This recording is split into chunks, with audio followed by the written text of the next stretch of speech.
बोलते मन के साथ उन 5 ज्ञानेंद्रिय और छठा मन, ये लेकर के प्रकृति स्थानी कर्षति, इन शरीर में स्थित होकर के जीव उन प्राकृत रस को खींचता है। कर्षति का से खींचना।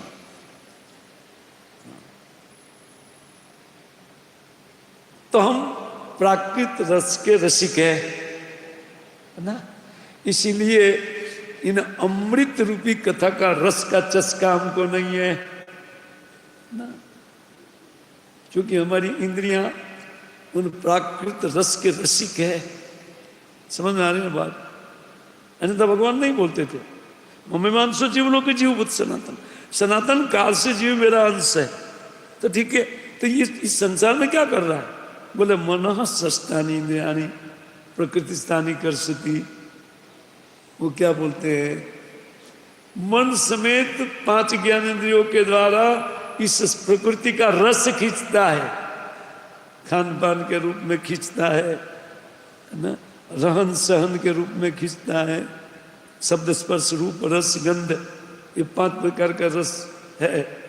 लेकिन वो मृत रस है, क्योंकि हम लोग जितना भी खींच करके खींच ले, लेकिन इस रस से हमारा भलीवार होने वाला, हम हमारे स्वभाव को कभी प्राप्त नहीं होंगे। और हम क्या है? अमृत से पुत्रा, अमृत में श्री कृष्ण के अंश है। लेकिन इस संसार में उन प्राकृत रस के रसिक हो गए हैं। इसलिए भगवत कथा के रसिक होना बहुत आवश्यक है, बहुत जरूरी। श्रवणम, इसलिए श्रवण को अग्रस्थान दिया गया है।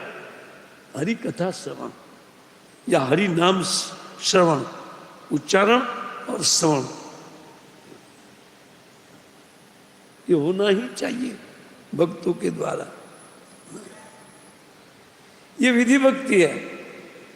जिनकी इंद्रियां उन प्राकृत रस से वशीभूत है, उन लोग के लिए ये विधि दी गई है कि व्यक्ति को जबरदस्ती भी बैठ करके कथा श्रवण करना है और नाम जप करना है, नाम श्रवण करना है। ये 2 चीज अत्यंत आवश्यक है श्रवण के लिए,